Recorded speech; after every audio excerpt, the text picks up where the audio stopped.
Bishut Moray Rabotai, avec la permission d'Hachem, j'espère que vous allez bien, je vous souhaite une bonne semaine. Nous allons, ce Shabbat-là,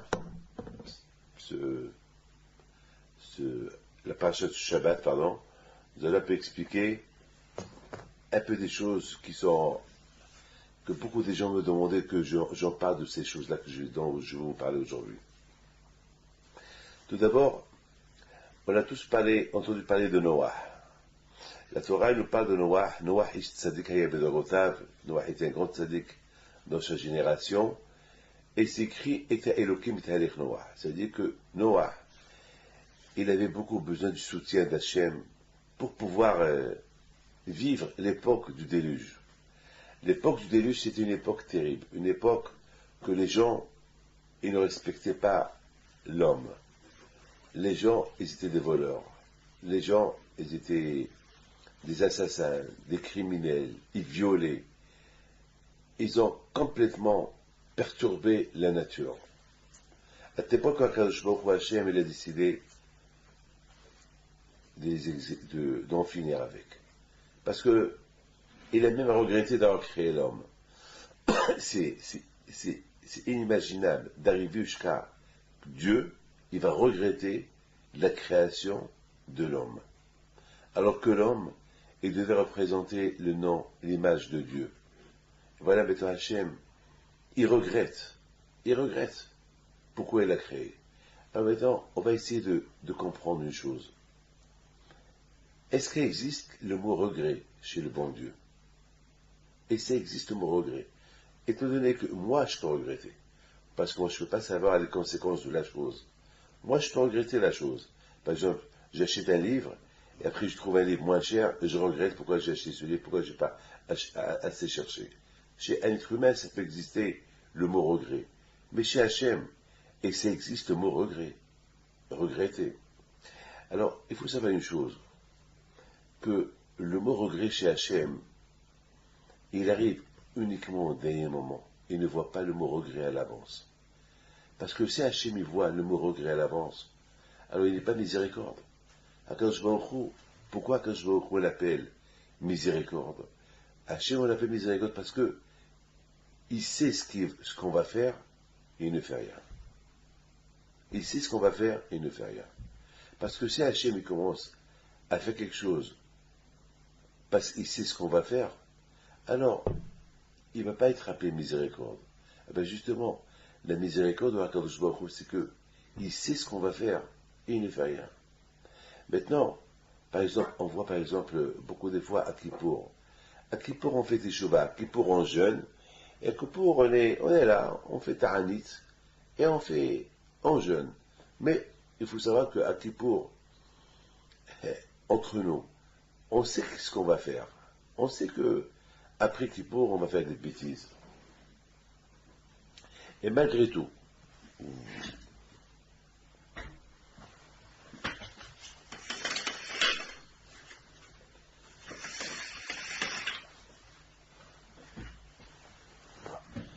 je m'excuse.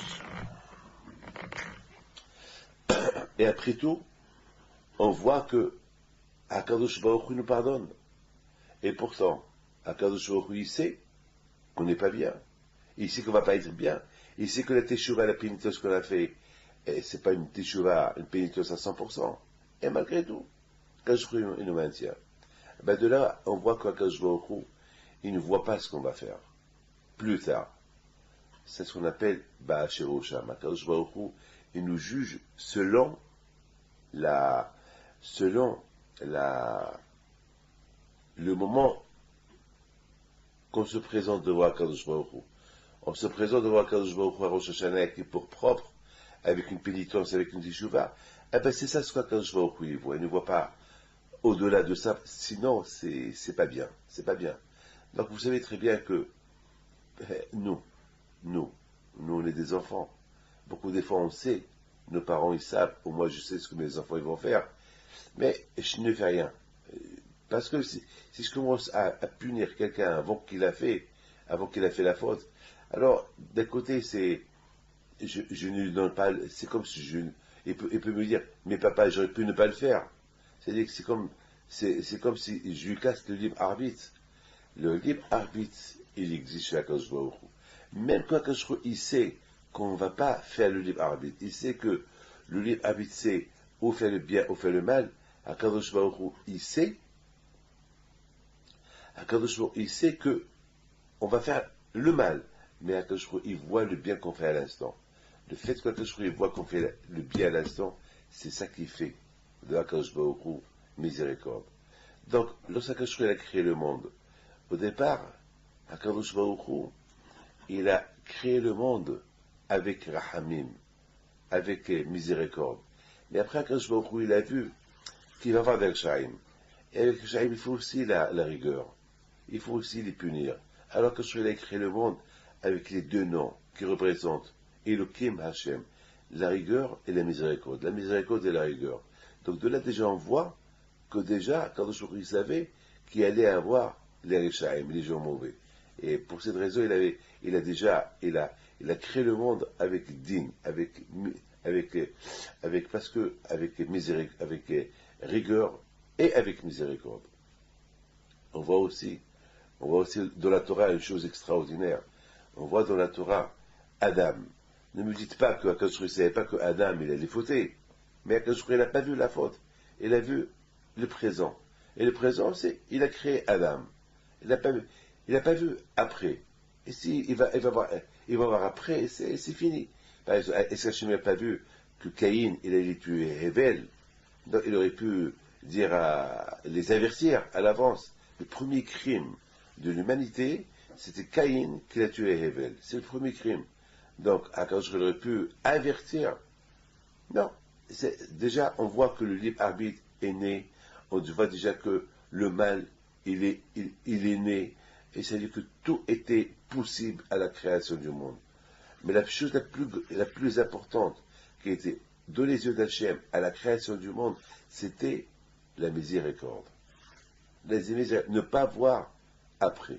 Hachem, il ne voit pas après. Écoutez, nous, par exemple, lorsqu'on se marie, on ne sait pas si on va divorcer, on va rester marié. On se marie et on voit que les beaux moments. Il faut qu'on travaille pour que ces beaux moments, ils continuent. Le beau moment, c'est super. Vous voyez, le couple amoureusement qui se regarde amoureusement sur leur coupa, ils se super bien. Mais, après, on voit après, ils ne peuvent même pas se voir. Et même ces photos-là qui ont été prises par le photographe, ils vont essayer de se déchirer, le film va se déchirer, va être jeté. Ils vont même pas se sentir l'un à l'autre. Ils vont tellement se détester jusqu'à... Je raconte une histoire. Il y avait une fois une vieille femme, elle vient chez le rabbin pour divorcer. Il avait moins 90 ans. Les rabbins, ils n'ont rien compris. Il a dit, mais tu as 90 ans, pourquoi tu veux divorcer pour faire quoi? Regarde dans quel état tu es, qui va te prendre? Qui va te prendre? Tu es vieille, à peine tu parles. Tu peux même pas mâcher. Regarde, tu n'as même pas de dents. Pourquoi tu veux divorcer? Et le mari était là et il dit, tu vois, elle veut me divorcer. À mon âge, que j'ai presque 95 ans, elle veut me laisser. Elle le regarde et lui dit, mais je ne peux pas te voir. Et le rabbin lui dit, mais ça fait presque 60 ans que vous êtes marié avec lui. Qu'est-ce qui se passe? Ou 70 ans de mariage. Qu'est-ce qui se passe? Il regarde les rabbins et leur dit, ce monsieur-là, c'est mon mari. S'il meurt, il va mourir. D'un jour à l'autre, il va mourir parce qu'il a 95 ans. En plus, il est diabétique, il est malade, il a un cancer, il est fini. Bien. Alors, ils lui ont dit, alors, la plus forte raison, alors reste avec lui, surveille-le, garde-le, le temps qu'il lui reste. Il dit, justement, je ne peux pas le voir. Il m'a tellement fait du mal que je ne peux pas le voir. Je ne peux même pas imaginer que je vais prendre le dé pour lui. Parce que si je reste sa femme, je suis obligé de m'asseoir par terre s'il meurt. Je ne peux pas le voir. Je ne peux pas m'imaginer m'asseoir par terre et les gens venir me présenter condoléances pour lui. Alors, s'il vous plaît, aidez-moi.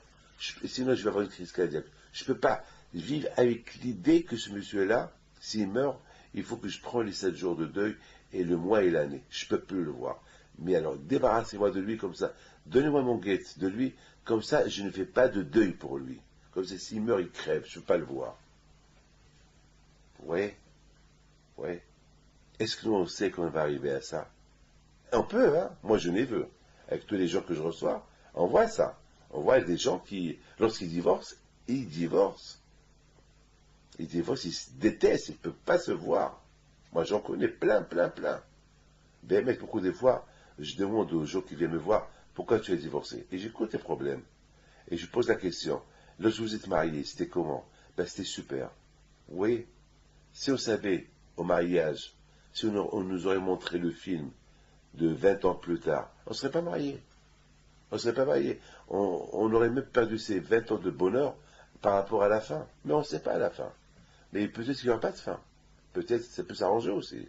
Donc vous voyez, beaucoup des fois, il y a des gens qui divorcent, ils détestent, ils divorcent, et après ils se remarient. Et c'est le grand amour. Et c'est le grand amour. Qu'est-ce qui s'est passé entre autres? Là, il y avait un grand amour, il y avait une haine au milieu, après il y a encore un autre grand amour. Bon, vous savez, de là on voit qu'on aurait pu éviter ce milieu-là, si le départ était bon. Et encore une autre fois c'était bon. Et au milieu c'était mauvais, c'est qu'on pouvait pas, on aurait pu l'éviter. Vous voyez, c'est ça Akadosh Baruch Hu. Akadosh Baruch Hu, Shtabach Shemo, pourquoi il punit pas? Pourquoi il punit pas? Il y a plusieurs raisons pourquoi il punit pas. D'ailleurs, Akadosh Baruch Hu ne voit pas qu'est-ce qu'on va faire après. Il voit le présent, primo. Deuxièmement, Akadosh Baruch Hu aussi, il voit les conséquences, il voit après. C'est quoi après? Il se peut que moi je suis rachat, on n'est pas bien. Mais il se peut un de mes petits-enfants qui va venir plus tard de moi, il va être un tzaddik. Alors par rapport à lui, Akadosh Baruch Hu nous maintient. Il nous maintient par rapport aux générations futures qui vont venir. Vous savez, Rabotai, beaucoup de fois ça arrive comme ça. Peut-être qu'il voit que après, même que ces gens-là vont être des Shaim, il se peut qu'après ils vont faire quelques mitzvot. Par rapport à ces quelques mitzvot-là, que je vois il les maintient. Alors, voilà la miséricorde. Voilà jusqu'à où la miséricorde de Akadosh Baruch Hu va.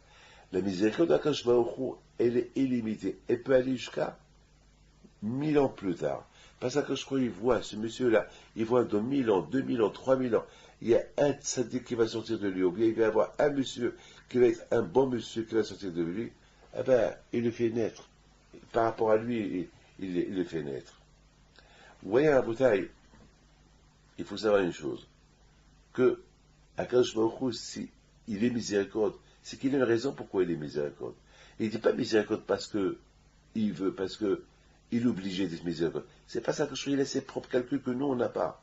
On n'a aucune notion. Akadosh Baruch Hu, c'est le cerveau de Akadosh Baruch Hu, la marchava, la pensée de l'éternel, elle est incalculable, elle est inimaginable. Notre cerveau à nous, nos calculs à nous, ils sont tellement limités. Ils sont très, autant qu'on peut être intelligent, on n'est que limité par rapport à l'intelligence de Akadosh Baruch Hu. Regardez avec le corps humain, comment Hachem l'a créé. Regardez ce beau monde-là. C'est amazing, c'est fascinant, ce monde qu'Akadosh Baruch Hu a créé. C'est inimaginable, inimaginable. Quel beau monde, quel calcul, quel calcul. Parfois je vois des architectes qui font des calculs avec la règle, des calculs, encore il efface, il ajoute. Et Akadosh Baruch Hu, pour construire une maison, ou un immeuble, ou un gratte-ciel, des calculs, et des livres, et des centaines de livres. Allez-y à la mairie pour voir tous les dossiers de toute la ville de Paris. C'est des milliards de dossiers, des milliards de dossiers. Ils sont stockés à gauche et à droite. Et imaginez-vous, tout ce monde-là, le monde entier, comment le bon Dieu l'a créé en 6 jours. Quel beau monde. Imaginez-vous, rien n'est écrit, il n'y a pas de calcul, il n'y a pas. C'est lui l'architecte, c'est lui tout. C'est lui le penseur, c'est lui le dessinateur, c'est lui tout, c'est inimaginable. Regardez avec le corps humain, avec le cerveau. Le cerveau, même si on prend pendant des milliards d'années pour comprendre le cerveau, on n'arriverait pas à comprendre le cerveau. Chaque année, on découvre la médecine, elle découvre le cerveau, elle découvre qu'est-ce qu'il y a dans le cerveau. C'est inimaginable, inimaginable, inimaginable. C'est comment Hachem a créé l'homme. La pensée de Hachem, elle est incalculable. Maintenant, on comprend très bien. Vous savez qu'est-ce que j'ai lu dans le Midrash? Le Midrash dit, lorsque Hachem, il a créé Behi Bari'am. C'est quoi Behi Bari'am? Behi Bari'am, lorsque Hakadosh il a créé le ciel et la terre. Bihi Bari'am. Et le Haram, il dit, c'est quoi Bihi Bari'am? Abraham. C'est quand il a créé le ciel et la terre, le monde entier, grâce à notre patriarche Abraham Avinu, notre père Abraham Avinu, le père de l'humanité, Abraham Avinu, était témoin de tzaddik, quand il a dit, ben, ça vaut la peine que je crée un monde que pour lui. C'est-à-dire quand il a créé c'est-à-dire Hachem sachant qu'il allait avoir des milliards de personnes mauvaises qui vont l'énerver, qui vont faire du mal et tout, et à qu'un jour il a dit c'est pas grave, par rapport à celui-là qui va sortir d'eux et qui va être un tzaddik, alors je vais créer le monde. Mais de l'autre côté, c'est écrit Yaakov Hashil Pada et Abraham, que le monde a été créé grâce à Yaakov. Que s'il n'y avait pas Yaakov, il n'y aurait pas Abraham. C'est que Yaakov Abinu, le troisième patriarche, il est né grâce à Abraham Abinu. Non, pardon. Que Abraham Abinu, il est né grâce à Yaakov Abinu. Alors, écoutez bien. D'un côté, on voit que Hachem a créé le monde grâce à Abraham. S'il n'y avait pas Abraham, Hachem n'aurait pas créé le monde. Et de l'autre côté, qu'est-ce qu'on voit? Que la naissance d'Abraham était grâce à Yaakov, son petit-fils. S'il n'y aurait pas eu Yaakov, eh bien, il n'y aurait pas Abraham. Alors, comment on peut comprendre ça? D'un côté, on nous dit Abraham, c'est grâce à lui que le monde a été créé, et de l'autre côté, on voit que Abraham lui-même, c'est grâce à Yaakov qu'il est né. Donc, ça veut dire que le monde entier, c'était grâce à Yaakov. Alors, pourquoi on ne nous dit pas carrément que grâce à Yaakov, le monde a été créé? Parce que d'un côté, on voit Abraham, et on voit Yaakov dans la photo. Dans la photo, on voit Abraham et Yaakov. Yaakov, c'est grâce à Yaakov, Abraham est né, et le monde, c'est grâce à Abraham. Alors, de ce côté-là, on peut dire tout court, c'est grâce à Yaakov, Abraham est né, et le monde, elle a été créée. C'est tout. Ben non, c'est pas comme ça. Il faut savoir une chose, que la chose, elle est complètement différente comme la façon que nous, on voit la chose. On dit que Olam Hesedibané, on dit que le monde, c'est grâce au bien qu'on fait entre nous, le monde, il existe. Le bien que les Américains, ils font avec les pauvres, les Français, ils font avec les pauvres, les Européens, ils font avec les pauvres, les musulmans, ils font avec les pauvres, le juif, il fait avec les pauvres, les Chinois, ils font avec les pauvres. C'est très important, le bien, de faire du bien. Très, très important. S'il n'y a pas de bien, le monde ne peut pas tenir. La Torah, elle insiste beaucoup, sur le bien que l'être humain il doit faire. À tel point que la Torah elle est allée tellement loin pour dire aime ton prochain comme toi. Vous vous rendez compte? Je vais aimer mon prochain comme moi. C'est pas possible. C'est pas possible. Ben justement, à Akadosh Baruch Hu, il te dit aime ton prochain comme toi. Pourquoi? Parce que c'est une sorte d'éducation. Parce que, en général, l'homme, il aime soi. Écoutez bien ce que je vais vous dire. En général, l'homme, il aime soi. Il aime ses enfants, il aime sa femme. Et les autres, il va les aider, mais les aimer comme lui, c'est impossible. Je voudrais simplement vous dire une phrase. Vous savez, dans la Kabbalah, on dit que chaque être humain, c'est un monde. C'est-à-dire que chaque être humain, il doit dire, pour moi, le monde a été créé. Je répète, chaque être humain, moi, toi, dès que tu te lèves le matin, tu te lèves, tu ouvres tes yeux, et tu vois que tu es vivant, tu dois avoir une sensation que tout ce monde-là, il est à toi. Il est à toi. Tu es le propriétaire du monde. Et le monde a été créé pour toi. N'oubliez pas que Adam, Arishon, il était seul, hein. Donc ça veut dire que de là, déjà, on prend l'idée que le monde a été créé pour Adam. Il n'y avait que Adam. Et après, il y avait Hava. Et après, il y avait l'humanité. Donc de là, on apprend l'idée que chacun, il doit avoir une sensation que le monde a été créé pour lui. Pour lui. Le monde a été créé pour moi. Mais, n'oubliez pas, Monsieur Pinto, toi qui te considères comme un monde, et le monde a été créé pour toi, n'oubliez pas que ce monde-là, il est habité. Il y a des gens dedans. Et ces gens-là, ils sont à toi aussi. Donc, comme que tu fais attention à toi, à toi, fais attention à ton propre monde. Parce que ton propre monde, il contient l'humanité. Donc ça veut dire, vous imaginez, chacun, il pense de cette idée-là, alors on ne peut pas, c'est l'idée de la Torah. L'idée de la Torah, elle dit, aime ton prochain comme toi. Pourquoi aime ton prochain comme toi? Parce que ton prochain, il vit dans ton monde à toi. Et puisqu'il vit dans ton monde à toi, tu es responsable de lui. C'est ton monde, c'est ton pays, c'est tes gens. L'humanité, qu'ils soient chinois, japonais, musulmans, catholiques, juifs, ce qu'il y a dedans, c'est à toi. Alors, c'est-à-dire, fais attention à eux, respecte. C'est l'idée que chacun, il doit maintenir cette idée-là.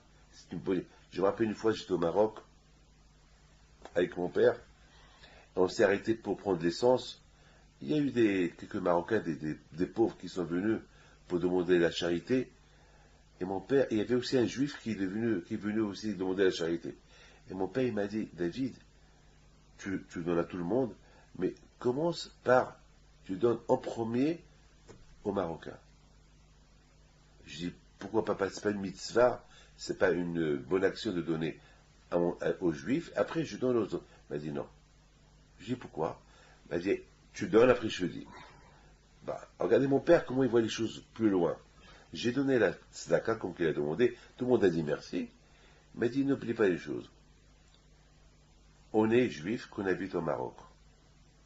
Déjà, par rapport à l'hospitalité qu'on nous a accueillis au Maroc, lorsqu'on a été jeté de l'Espagne, donc par rapport à ça déjà, il faut l'accueil marocain, il faut donner. Très bien.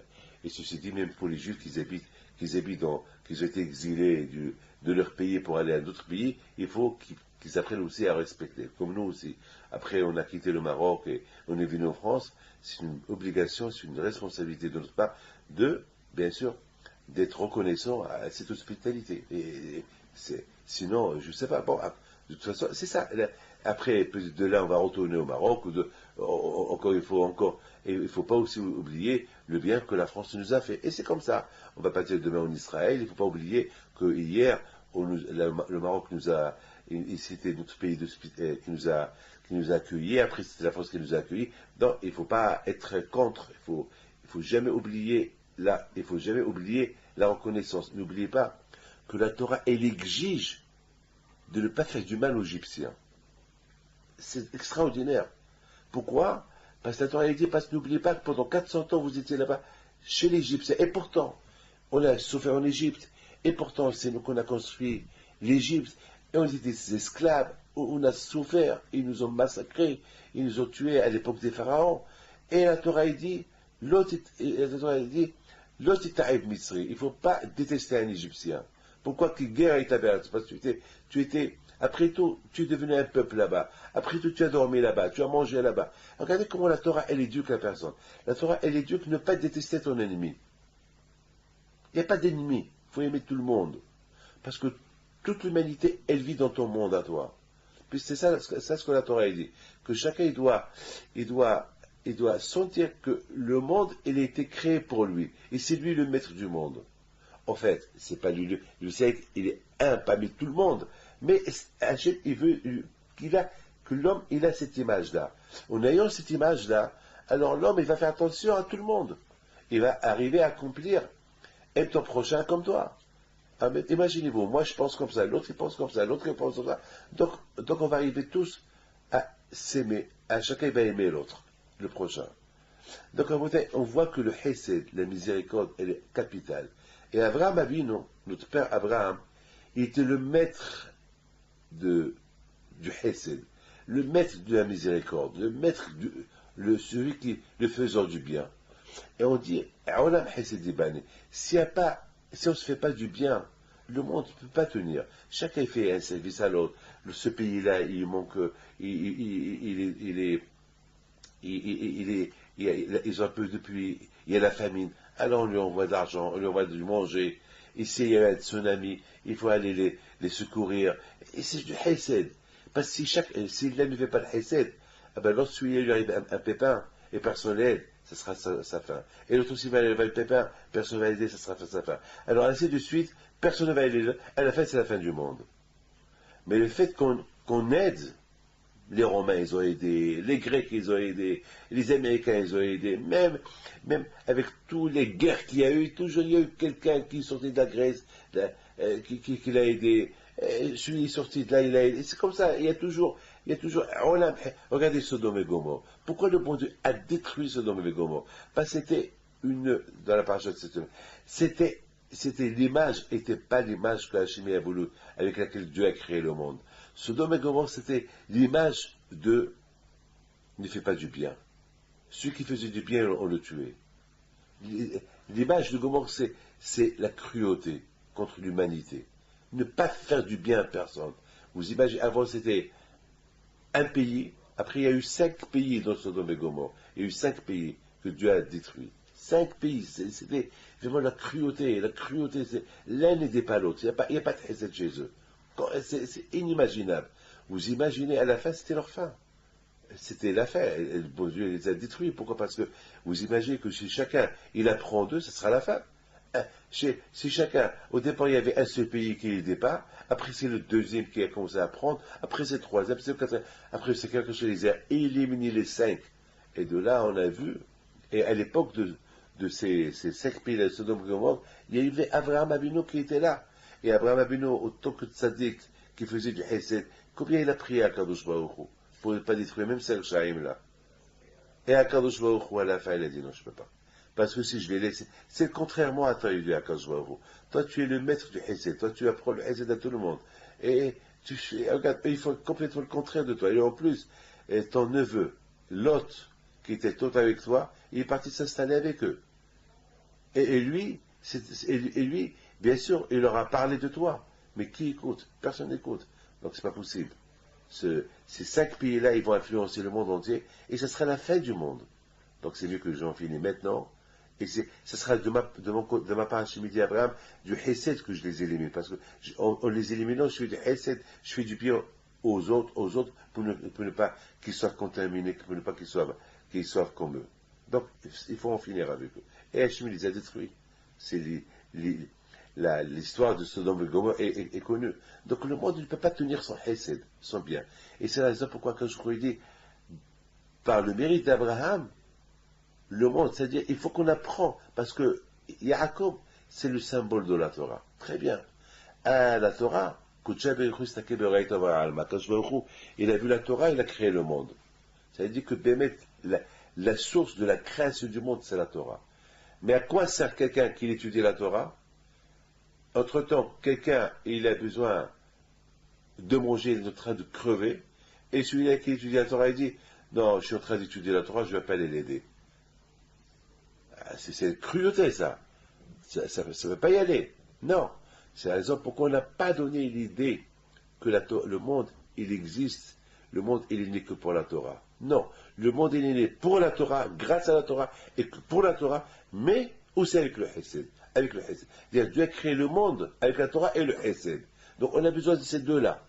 On a besoin et le Hesed et la Torah. Faire le bien et étudier la Torah. Imaginez-vous, je voudrais simplement que vous imaginez. Vous savez, non, on ne va pas essayer d'aller imaginer trop, on ne va pas tout le temps imaginer. Bien, on va essayer de vous dire une halakha. Quelqu'un qui étudie la Torah, il entend que quelqu'un est mort, et on doit l'enterrer. Il n'y a personne qui s'occupe de lui. Qu'est-ce qu'il faut faire? L'étude de la Torah, c'est important. Mais d'autre côté, il y a ce qu'on appelle le hesed, faire du bien à un mort. Qu'est-ce qu'on fait? Eh bien, qu'est-ce qu'on fait? On ferme le livre, on va s'occuper de ce mort-là, le laver, l'enterrer. C'est le hesed.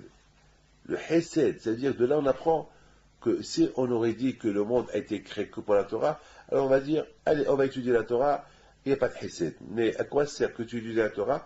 Et si le monde il ne tient pas avec le hesed, et s'il n'y a pas de hesed de bien, avec quoi le monde va tenir?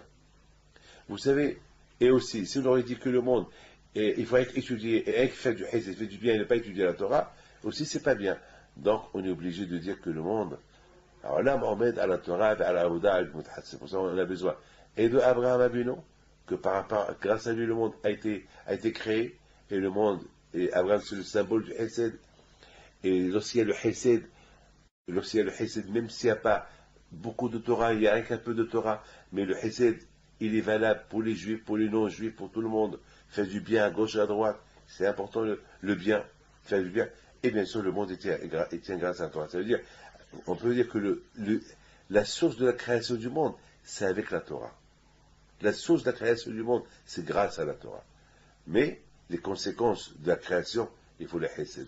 Par exemple, on veut construire une maison. On a besoin des fondations. S'il n'y a pas les fondations, tout ce que tu peux construire, ça peut tomber. Les fondations, et après tu peux construire.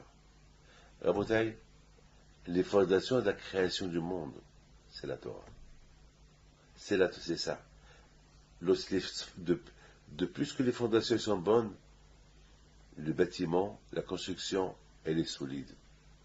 Olam Hesed Ibane. Tout d'abord la Torah. Après tu peux construire sur la Torah. Mais s'il n'y a pas la fondation qui s'appelle Torah, tout ce que tu peux construire, ça tombe à l'eau. Il faut les deux à la fois.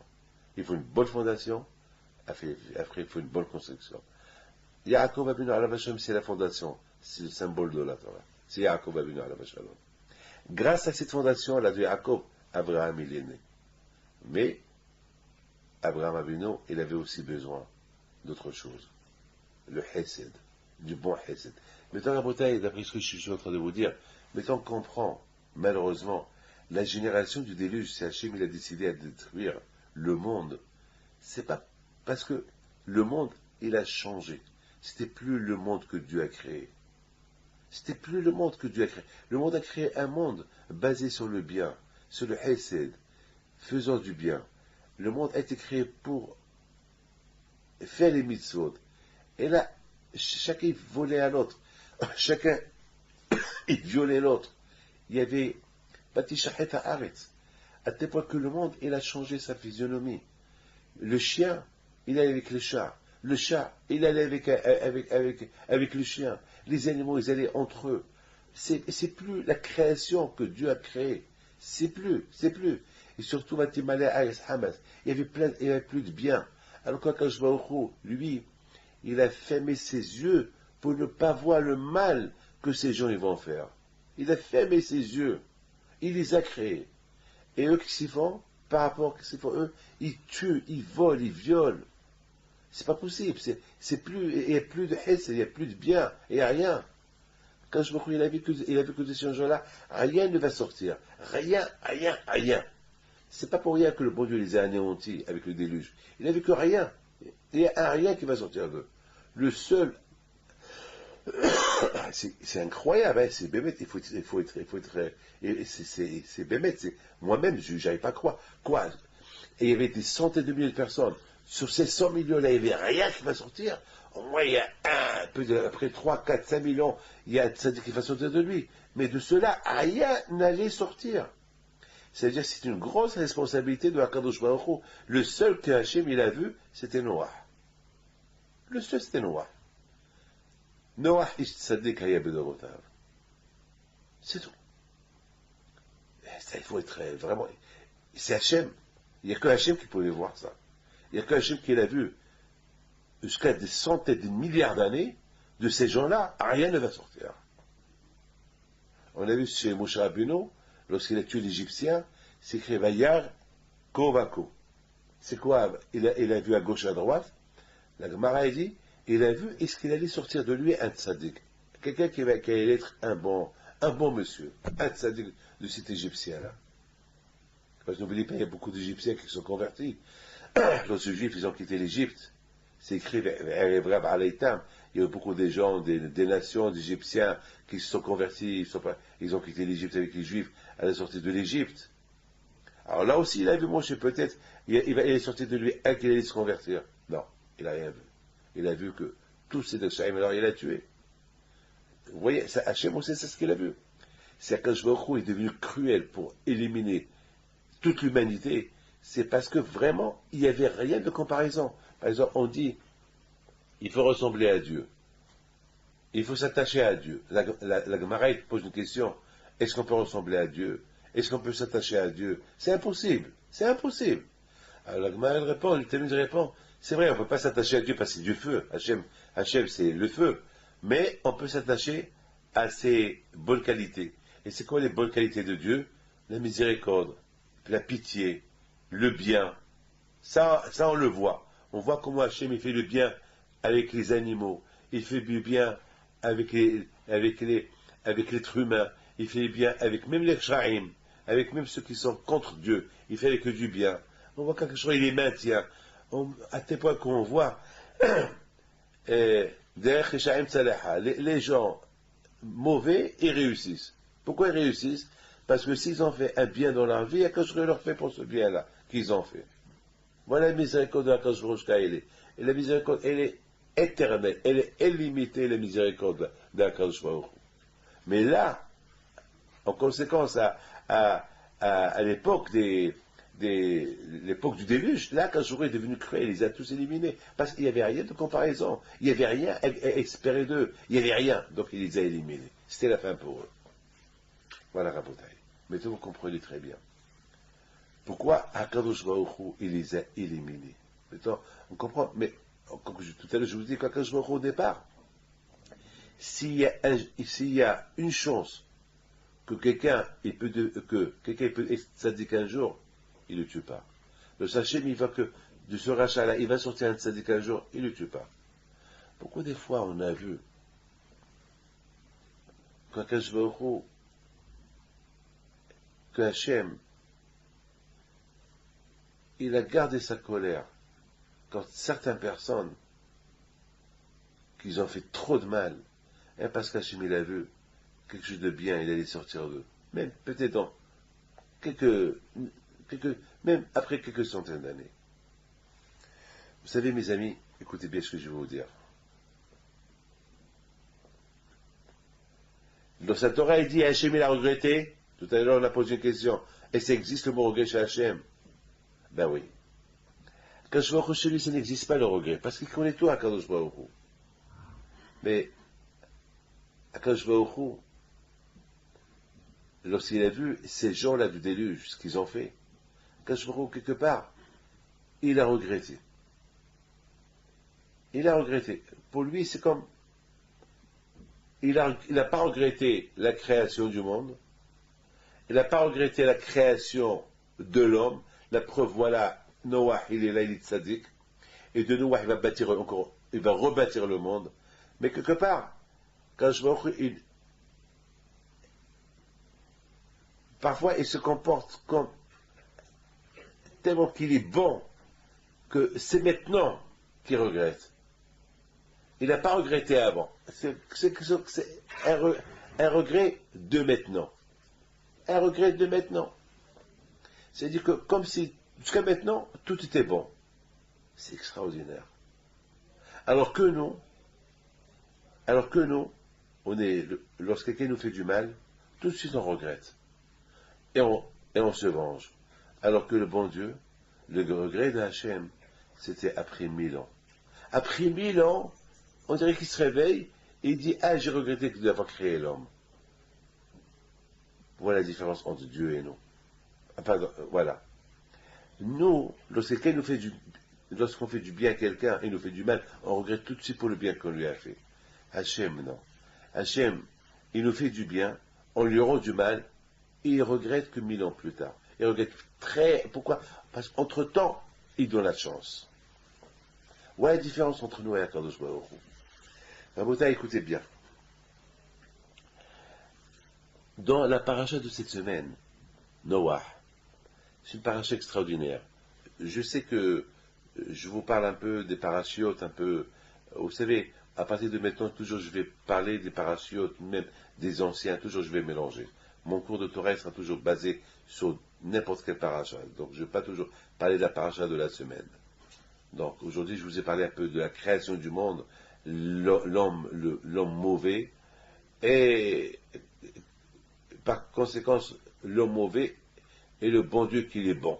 Il a vu l'homme tellement qu'il est mauvais, et lui, Hachem, il a résisté, il l'a maintenu. Bon, c'est pas grave. Maintenant, on laisse ça de côté. Maintenant, on va voir la punition. La punition, c'était avec de l'eau. Le Zohar, il dit, pourquoi la punition, elle est restée 40 jours et 40 nuits, Et le Zohar dit parce que la Torah a été donnée après 40 jours et 40 nuits.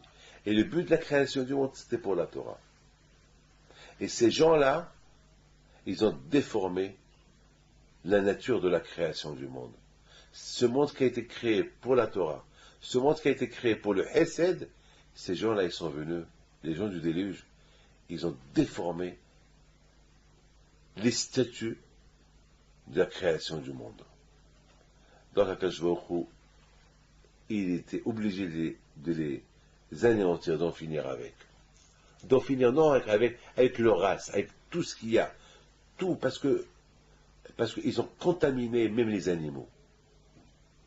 Et il y avait une contamination. Et je voudrais simplement vous dire, vous savez, je peux être assis là, et je peux avoir des mauvaises idées. Pourquoi? Parce que quelqu'un, dans une autre chambre, il a des mauvaises idées, et ces mauvaises idées-là que lui, il a, ça peut même m'influencer. C'est comme quelqu'un qui sent mauvais.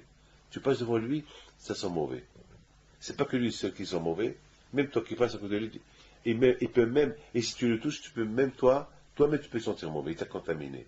C'est comme ça, mes amis. Même dans la pensée, ça peut être grave. Il dit, Rabbi Israël Salanter, une phrase extraordinaire. Un juif, il peut étudier la Torah en Russie, il peut sauver un juif à Paris. Comme ça, il dit. Je répète, un juif, il peut étudier la Torah en Russie, il peut sauver un juif à Paris. Donc, grâce à la Torah qu'il est en train d'étudier. Un juif, il peut être sauvé à Paris ou en Australie. Donc, vous voyez que les mitzvot, ça influence et ça protège. Non seulement ça te protège, mais ça protège d'autres personnes. Et aussi, les pensées, les mauvaises pensées, ça peut mal t'influencer et ça peut aussi mal influencer d'autres. Et pourtant, c'est avec une pensée, et rien que dans la tête. Et c'est comme ça. Pourquoi? Parce que c'est ça que je vous explique tout à l'heure. Chacun qui n'oublie pas que le monde a été créé pour lui. Il n'oublie pas que dans ce monde, il y a nous. Donc ça veut dire que dans ton monde, tu penses une pensée dans ton monde, alors, et dans ton monde, il y a des milliards de personnes, donc tu es responsable sur eux. Ta pensée, elle peut les influencer aussi. C'est terrible ce que je vous dis, mais c'est ça la Kabbalah, c'est ça la Torah. Vous n'avez pas le choix, il n'y a que ça. C'est ça, il n'y a pas autre chose. Tu fais du bien, tu aides tout le monde. Tu fais du mal, tu fais du mal à tout le monde. Beaucoup de fois, il y a des couples qui veulent divorcer. Je dis, avant de divorcer, pensez un peu aux enfants. C'est vrai, vous détestez. Essayez d'arranger les choses. Parfois, c'est l'orgueil qu'elle joue. Ce qui va souffrir le plus, c'est les enfants, les pauvres. C'est eux qui vont souffrir. Les enfants, ils vont souffrir. Eux, les pauvres, ils ne savent rien du tout. Eux, ils vont payer les conséquences des parents. Alors, à Boutaï, Akadosh Baruch Hu, lorsqu'il a pris la décision d'exterminer le monde, le déluge est tombé 40 jours et 40 nuits. Parce que n'oubliez pas que Moshe Rabbeinu est resté au mont Sinaï 40 jours et 40 nuits pour recevoir la Torah.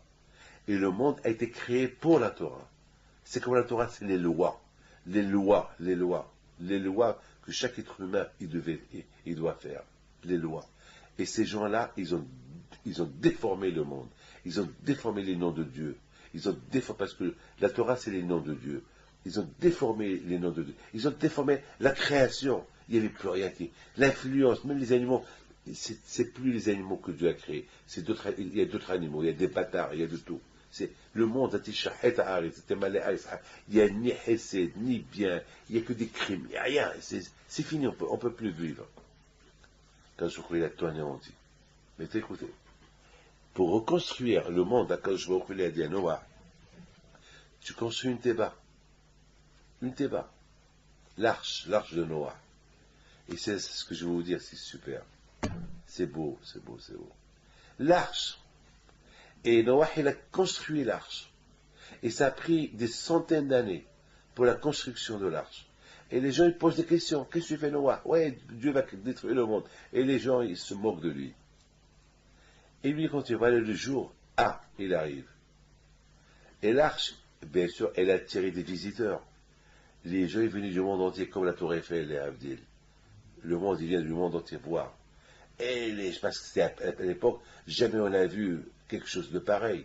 Ça n'existait pas, quelqu'un qui construit un bateau comme ça, surtout à l'époque de Noah. Les gens étaient des fainéants, il n'y avait pas d'ouvriers, il y avait l'abondance, il y avait la pluie tombait une fois tous les 50 ans, il y avait l'abondance, il y avait de partout, il y avait le hajj, c'est tellement que le bon Dieu leur a fait du bien. La création, même qu'elle a été maudite par rapport à la faute de Adam Rishon, le monde était bon, le monde était il y avait un chef, il y avait une abondance extraordinaire. Il y avait une abondance, regardez, à quelle époque les dinosaures qu'il y avait, comment les animaux, comment ils étaient bien, ils étaient pas au régime, hein, ils étaient, ces dinosaures de 20 mètres, 30 mètres, ils mangeaient il y avait l'abondance de tout. Les gens, ils mangeaient tout. Il y avait de tout, de tout, de tout, de tout. Et les gens, ils venaient visiter l'arche de Noah. Et ils posaient des questions à Noah. Et qu'est-ce que tu vas faire dans cet étage-là? Ici, ça va être les animaux. Et les dinosaures, ils vont mourir dans le déluge. Il n'y a pas ici de place pour les dinosaures. Et les grands animaux, ils vont être supprimés. Il va rester que les animaux qui vont maintenir le monde, que le monde va se maintenir avec eux. D'ailleurs, on voit maintenant dans la mer, il y a des gros animaux dans la mer, comme il y a des baleines de 20-30 mètres. Quand il y a dans la mer des animaux de 30-40 mètres, comme ça il y avait sur Terre. Mais sur Terre, il y avait le déluge, mais dans la mer, il n'y avait pas de déluge, donc les poissons ne sont pas morts. C'est pour ça, jusqu'à maintenant, les grands poissons, on les trouve encore la mer, mais sur Terre, les gros animaux, il n'y a plus. Pourquoi? Parce qu'ils ont été éliminés au déluge. Donc maintenant, on voit que les gens, ils voyaient tout ça. C'est dur pour eux de croire. Parce que, ils ont dû faire des chemins. Ils voyaient devant eux un Noah, un vieux monsieur, un tzaddik. Il n'est pas bête, c'est lui qui leur a construit les outils. Mais regardez quelle beauté il a construit ça. À l'époque, c'est comme à l'époque, si on voit la tour Eiffel à l'époque. Mais là, l'arche de Noé, c'est avec une grande Orma. Le Zohar Kadosh dit qu'elle a été construite avec beaucoup de Kedusha, beaucoup de pureté, beaucoup de... Parce que pour moi, c'était le monde qui va rester dans un monde. Je répète, le monde, la Théba, c'est un monde de vie qui va rester dans un monde qui est en train de périr, en train de se détruire avec le déluge. Et les miracles qu'il y a eu dans cette Théba-là. Et les gens, ils rentrent. Et ils ne croyaient pas. Ils te posaient bien sûr des questions. Et le dinosaure, tu veux le mettre? Tous ces centaines de milliers d'animaux de l'époque, monstres, avec 4 animaux de l'époque, ils remplissent tout à Théba. Et donc, pour eux, c'était dur de croire que ça allait arriver. Que tous, ils vont rester que les petits animaux, et les gros animaux, ils vont être supprimés, parce qu'Hachim, il a vu que ces gros animaux-là, avec l'humanité ne va pas exister avec eux. Hachim, il a créé ces animaux-là pour qu'ils servent l'humanité. Mais maintenant, l'humanité qui est devenue sauvage, qui est devenue vraiment sauvage, on peut même dire, ils sont devenus des animaux. Avec eux et ces animaux-là, ces gros animaux, le monde ne va pas tenir. C'est impossible. Donc il faut y supprimer tout. Il faut reconstruire un autre monde simple. Un monde style le jour de Noah. Avec des animaux pas sauvages, pas trop sauvages. Carnivores, mais pas trop sauvages, trop carnivores comme les dinosaures, etc., etc. Donc les dinosaures, ils n'ont pas 100 millions d'années, ou 80 millions d'années. C'est pas vrai. Tous ces animaux-là, ils ont été anéantis dans le déluge. C'est incroyable que Hachem, il a dit à Noah, demain, les animaux commencent à arriver, 2 par 2. Vous imaginez? 2 par 2 qu'ils arrivent. L'araignée avec sa femelle, et derrière, c'est les mouches. Et l'araignée qui ne touche pas à la mouche. 2 par 2. Des milliards d'insectes, d'animaux, de tout. Ils sont tous venus. 2 par 2. Je n'arrive pas à croire comment ils sont venus, les animaux qui habitent en Australie, ceux qui sont en Amérique, ceux qui sont à la fin du monde. Comment ils sont venus? Comment ils sont arrivés? Ben, quand je vois où ils les a téléguidés. Ils sont arrivés, et Noah est debout, en train de voir. Vous imaginez que Noah et ses enfants, ils vont placer tous ces milliards d'animaux. Vous imaginez ça? Et tous ces animaux, ils sont rentrés. Chacun, on dirait, il connaissait sa place. Comme qu'ils ont connu la direction, comment arriver à la Théba, comme ils savaient où aller à la Théba. Donc, quel côté la Théba, ça va être leur place. Et là-bas, ils sont restés toute l'année. Il y a des animaux qui ne vivent pas 6 mois. Eh bien, ils sont restés vivants 1 an. Vous imaginez tout ça. Il n'y avait pas de frigidaire. Noah, il a stocké le manger pour tous ces gens-là, tous ces animaux-là. Et le manger n'a pas pourri. Comme des miracles qu'il y avait. Réfléchissez un peu, les miracles de Dieu. Réfléchissez un peu. Tu prends 1 kilo de viande, tu ne mets pas au frigidaire dans la chaleur, il pourrit. N'oubliez pas que pendant 40 jours et 40 nuits, le feu bouillant, l'eau bouillante, un déluge bouillant qui tombait sur la Théba. La Théba était hermétique. La Théba, elle devait être détruite. Et sur la Théba, il y avait là-bas une étanchéité de goudron. Avec la chaleur, elle aurait dû fendre. La Théba aurait dû fendre. Et Akadosh Baruch Hu, il a protégé la Théba.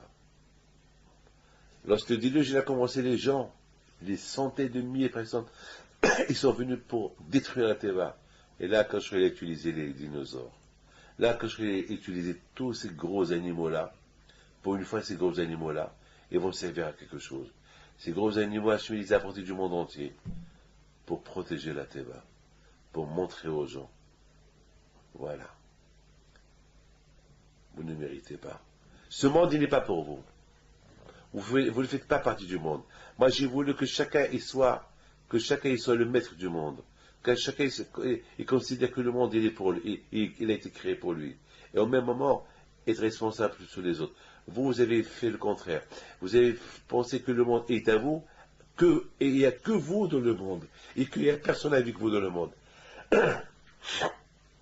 C'est grave de penser ça. De dire, je suis le seul, le monde est à moi, pour moi, à moi le monde, il n'y a personne avec moi, il n'y a que moi. T'es cruel. Tu ne mérites pas que le bon Dieu t'ait donné ce monde-là. Ce monde, il n'est pas pour toi, il est pour lui. Ah ben, le monde n'est pas pour toi, il est pour lui. Raboutaï, c'est incroyable. Comment la Théba, elle est restée pendant 1 an. Le manger n'a pas pourri. Il y avait assez. Comment, Raboutaï, on peut imaginer cette Théba hermétique, j'imagine, avec tout ce monde dedans, et aucun ne meurt. Le chat ne mange pas la souris. Il voit la souris. Il dit rien de. Il dit bonjour. Le lion, il voit le zèbre, la zèbre. Il fait rien. Comment vous pouvez imaginer ça? Vous savez pourquoi? C'est écrit dans la Torah, Vaïsgor Ba'ado, Vachem Sagar Ba'ado. Akash Baruch Hu, il a fermé la porte de la Théba. Vaïsgor Hashem Ba'ado. Voilà le secret. Le secret que cette Théba est devenue spéciale, est devenue une propriété d'Hachem, parce que c'est Hachem qui l'a fermé. Un coffre. Celui qui a la clé du coffre, c'est lui le propriétaire. Celui qui a le code du coffre, c'est lui le propriétaire. La Théba, c'est écrit par Yisgor Hasheba. Akash il a fermé la Théba sur Noah et sur tous ceux qui étaient dedans. Ça veut dire que maintenant, Akash Baruch Hu est devenu une propriété de Akash Baruch Hu. Donc personne ne pouvait toucher la Théba. Ces dinosaures-là, eh ben, ils ont servi à quelque chose. Ils ont servi maintenant à éliminer maintenant tous ces Shaim-là, tous ces gens-là.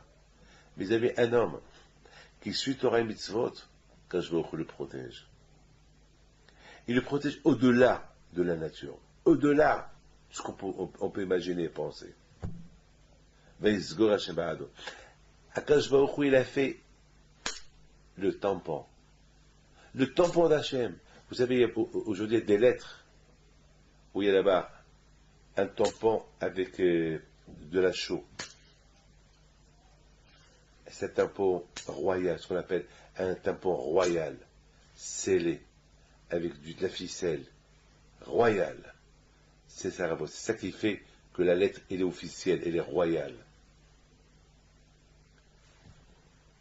Comment Akash Baruch Hu, il a fait que Caïn, personne ne le tue, lorsqu'il a tué Hevel, il lui a fait une lettre sur son front. Chacun qui voit la lettre sur le front de Caïn, il avait peur de lui. Le sel, le tampon royal, le Hotem. La Torah, ceux qui respectent la Torah, c'est la signature. Ceux qui respectent les mitzvot, le Hotem, Hot Brit Kodesh. Celui qui respecte la Brit Mila, qui ne fait pas de mauvaises choses avec, qui fait attention avec, alors Akash Baruch Hu le protège. Parce que la Brit Mila, c'est elle qui fait le Hotem, c'est elle qui fait l'alliance entre l'homme et Akadosh Baruch Hu. Bashem Sagar Barado. Voilà. Comment cette Théba a été protégée par la nature, qu'elle n'a pas été détruite par des centaines de millions d'animaux dehors et les gens dehors qui couraient pour fuir. Ils savaient que là-bas, à l'intérieur, il y a une source de secours. Akadosh Baruch Hu. Comment? Vashem Sagar Ba'ado. N'oubliez pas ça. Le sel royal. Akadosh Baruch Hu. Il a fait 100 tampons là-bas. Là où il y a le tampon d'Akadosh Baruch Hu, c'est protégé. Un homme qui étudie la Torah, il est protégé par le tampon royal. Un homme qui fait du Hesed, qui fait du bien, il est protégé par le tampon royal. Un homme qui prie à Akadosh Baruch Hu, il est protégé par le tampon royal. Voilà, Rabotai, que le bon Dieu vous protège et vous donne un Chavat Saham. Maintenant, on a lu un peu ces deux parachutes, Bereshit et Noah. Il y a beaucoup à dire. Après, on va commencer à parler sur Abraham, Yitzhak, Yaakov. Que le bon Dieu vous protège.